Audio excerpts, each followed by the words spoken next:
ગુજરાતના deputy CM સાહેબ હર્ષ સંઘવી સાહેબ, ડીડી સાહેબ, મલિક સાહેબ તેમજ સીપી રાજકોટ સાહેબ, પરેશકુમાર ઝા સાહેબ એમને નો ડ્રગ્સ ઇન ગુજરાત નામની ઝુંબેશ ઉપાડી હતી. એના ભાગરૂપે રાજકોટ સિટી એસઓજી બ્રાન્ચ દ્વારા 1.5 કરોડનો આશરે 205 કિલો ગાંજો બાવનબોર પાસેથી પકડી પાડ્યું છે અને એક મોટી સફળતા રાજકોટ સિટી એસઓજીને મળી છે. લગભગ 30-40 વર્ષના ઇતિહાસમાં રાજકોટ સિટીને મોટી સિદ્ધિ 200 કિલોની હાંસલ કરી છે.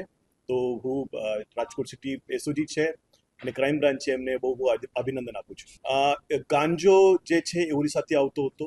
જે લોખંડની પ્લેટ છે એના ઈવે બિલ બનાવી અને લોખંડ પ્લેટના આડમાં એ 205 કિલો ગાંજો એ આરોપીઓને લાવ્યો હતો અને મોહમ્મદ ઉર્ફે કાળો અને અરબાજ સંધી એ બંને આરોપી ટ્રકમાંથી પકડાઈ ગયા છે. અને બે જે આરોપી છે રમીઝ અને અમિત ઉર્ફે ગોરખો એ બંને આરોપી પકડવાના બાકી છે અને એસઓજીની ટીમ એમના પાછળ લાગી ગઈ છે અને ટૂંક સમયમાં એ બંને આરોપીને પણ પકડી પાડવામાં આવશે.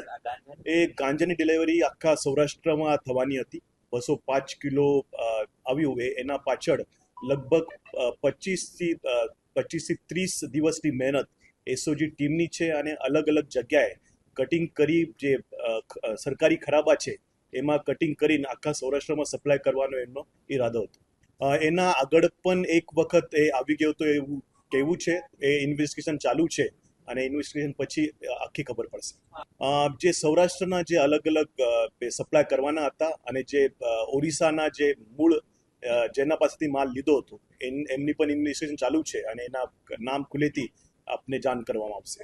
છૂટક ઘણા સમયથી એ લોકો કરતા હતા પણ જથ્થાબંધ માલ એમને શરૂ કર્યું હતું અને મને લાગે છે બીજી ખેપમાં જે પકડાઈ ગયા હતા. નહીં, છૂટક તો એ કરતા જ હતા પણ એ જે જથ્થાબંધ છે બીજી વાર છે અને એ એકવાર એ સક્સેસ થઈ ગયા એના પછી એ બીજી વાર એમને કર્યું હતું.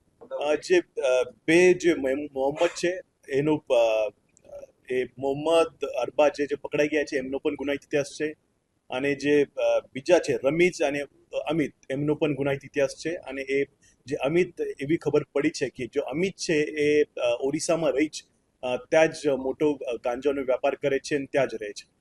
જે સરકારી ખરાબાનો ઉપયોગ થાય છે ને તો સરકારી ખરાબામાં જે અતિક્રમણ થાય છે એના ઉપર જે એક્શન ચાલુ જ છે અને જે તમે જોયું હશે કે જંગલેશ્વર જે રીતે ડિમોલિશન કર્યું એવી રીતે કઈ ઇલીગલ કન્સ્ટ્રક્શન હશે તો એ પણ આગળના સમયમાં કાર્યવાહી કરવામાં આવશે. શાળા કોલેજમાં લગભગ અમારે એસઓજી ટીમ અવેરનેસનો પ્રોગ્રામ લગભગ આ વર્ષમાં 700 થી 800 પ્રોગ્રામ અમે એનાથી વધારે પ્રોગ્રામ શાળા સ્કૂલમાં અમે કરીએ છીએ અને એના આગળ એ આટલો બધો જથ્થો મળવાના પછી અમે એ ઝુંબેશ વધુ સક્રિય કરવાના છીએ અને વધારે સ્કૂલના સ્ટુડન્ટમાં અવેરનેસ આવે એવો અમારો પ્રયત્ન રહેશે.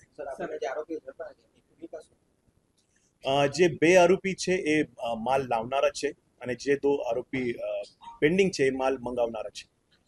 જે આરોપીઓ છે એમના પાસેથી જે મુદ્દામાલ મળ્યો છે એમાં તો ફિલહાલ મોબાઈલ, ડ્રગ્સ અને ગાંજો જ છે.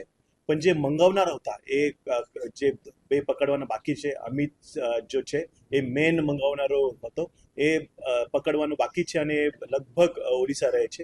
એના પકડવા પછી એ જો ટ્રાન્ઝેક્શન છે એના પ્રત્યે ખબર પડશે.